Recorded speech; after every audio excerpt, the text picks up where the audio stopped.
Ladies and gentlemen, welcome back to the Decom podcast here on the African Geekdom Corner with me, your boy JP. It would seem that the year of 2021 was the year of the female-led action movie. So, grab your coffees and let's talk about it. Let's see if any of them, but let's just see. Yep, 2021 was definitely the year for the female-led action film. Although, I don't know, what's the quality like? What did we get? Quality movies? There's getting a lot of movies, and then there's getting quality movies. Were any of those stellar in quality? The year started off with, I'll just say, my favorite of the four that we're about to talk about. Gunpowder Milkshake, released July 14th, which had the genius casting of Michelle Yeoh and Angela Bassett, my queens. We've got, the lead was Karen Gillan. Also, they had Carla Gugino, Freya Allen, Lena Headey, another queen. And here's the thing. While just doing the research, I realized Freya Allen was in it. I cannot tell you, was she the girl? I had planned on rewatching Gunpowder Milkshake, but one thing led to another. I haven't. So yeah, as it goes, it was very bright colored. Felt like a comic book adaptation, a proper comic book adaptation. It actually, that pedigree-wise, it is very similar. It looks very similar to The Harder They Fall, with also very bright colors in that movie. I know it's because of that I enjoyed it more. No. It was close of Lena Headey, Michelle Yeoh, and Angela Bassett. Genius casting for these three. So what did we have in Gunpowder Milkshake? Basically, heavily inspired by John Wick. Directed by, I'm not going to murder the name, Navod Papushado. I hope at a budget of $30 million. It's a Netflix movie, and for a $30 million budget, yeah, it was pretty decent. The action sequences, nothing really stood out, but they were better than some of the other movies on this list. So, next up, still in July, 23rd July this time, Jolt, directed by Tanya Weltler, and starring Kate Beckinsale, Stanley Tucci, and Jai Courtney. This one felt like it was more inspired by, Crank, vis-a-vis John Wick, Jason Statham's Crank, that is.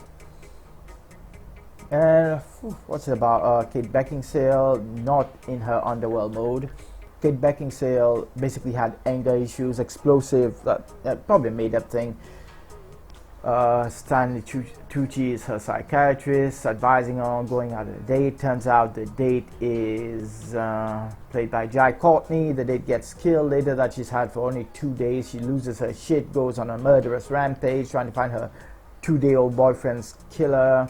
And do we dare to think that her 2-day-old boyfriend was not dead? That he might be the villain and shows up in the third act somewhere? Very predictable, this one. Very fucking predictable. I love Kate Beckinsale, but, could have been better. She deserved better, but she was great. And the action sequences in this one, again, nothing really stood out.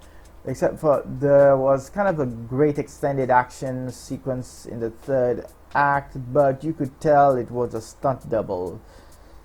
Yeah, I think the director and cinematographers, they must have checked out. Couldn't give a fuck. If I can tell it's a stunt double, then yeah, I guess. Alright. After Jolt, we had perhaps the most expensive movie on this list, which is The Protege, directed by Martin Campbell. Okay, Martin Campbell, who directed GoldenEye and Casino Royale. Also Green Lantern, but they can all be golden. The Protege stars Maggie Q, Michael Keaton, and Samuel L. fucking Jackson. Holy shit. Its rating on the IMDb rating for this one is a 6.1 out of 10. I didn't give the ratings for the others. Gunpowder Milkshake has a rating of 6.1 out of 10 also. Jolt, 4.6 out of 10.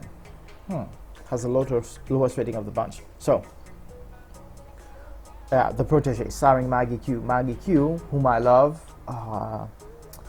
had a TV show Nikita, 4 seasons of, was great. Better than this fucking movie.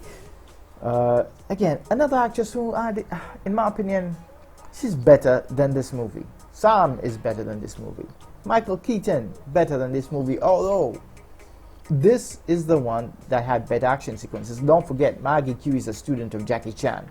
So she kicks ass. We don't have to worry about, is that a stunt double? No, it isn't. It's all her. So she is an assassin along with Samuel L. Jackson. She is his protege, title drop. Of course, Sam Jackson, for one reason or another, gets killed because of his past comes back to haunt him.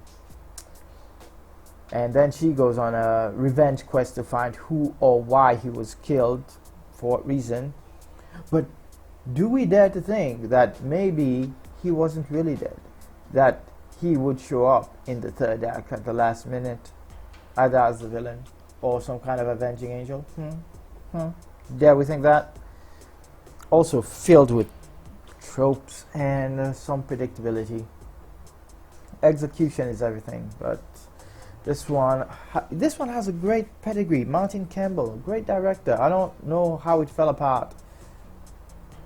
Yeah, it wasn't that memorable.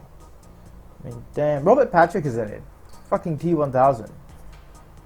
In a bit role, tiny little role. Didn't use him properly.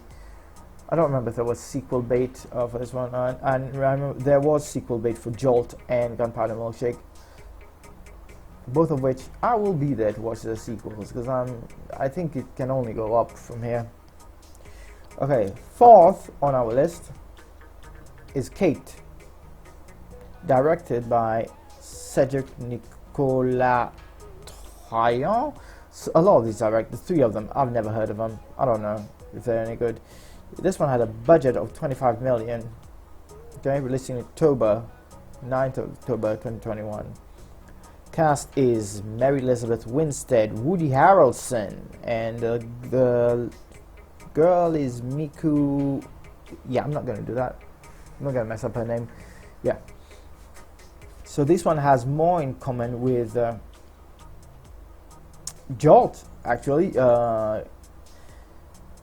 Mary Elizabeth Winstead's character is poisoned and then has to take shots of adrenaline, which is also similar to Crank, to keep going throughout the night so she could, enact her revenge. Woody Harrelson, her mentor, teacher. Well, he was good. He's good in anything, Woody Harrelson. He was a bright spot in Venom: Let There Be Carnage, which was, as a more civilized gentleman might put it, a piece of shit. And for this one, Kate rated 6.2. Wow, on IMDb. I don't really do Rotten Tomato ratings. I don't really like their rating system. And that's our roundup of these movies. For me personally, Gunpowder Milkshake, as I said, was my favorite. Maybe because of the cast, maybe because of the execution. And it really sticks out that these movies are at least the three being Gunpowder Milkshake, Jolt, and Kate, did go for a more colorful aesthetic, a neon-drenched aesthetic, if you will. Whereas Protege, a more traditional spy thriller, kept it a little more grounded. But still, bit of a mess. And it's unfortunate, we have 4 movies led by female stars, 4 action movies, which I'm grateful for, but none of them really stood out from the crowd. It could have been better. Could have been a lot better. I mean, we had these 4 this year, and in 2020 we had Charlize Theron in The Old Guard, which was more of an ensemble, but that movie was great. That one really stood out. And I thought we had cracked like the female action movie thing. Remember The Long Kiss Goodnight, starring Samuel L. Jackson and Gina Davis. That was awesome. Well, maybe, I don't know, I grew up on Sarah Connor and Ellen Ripley. Also, the old guy, also Charlie Baltimore in The Long Kiss Goodnight. That should have gotten a sequel, but it didn't. All in all, those are my thoughts on these 4 movies this year. Good efforts, but nothing really jumped out at me, except for the one bad effort, which was Jolt. Although I did enjoy the baby throwing scene. I don't know. Don't judge me. It was alright. So, as usual, this has been me, your boy JP. Live long and prosper. May the force be with you. And may the odds be ever in your favor. JP, out.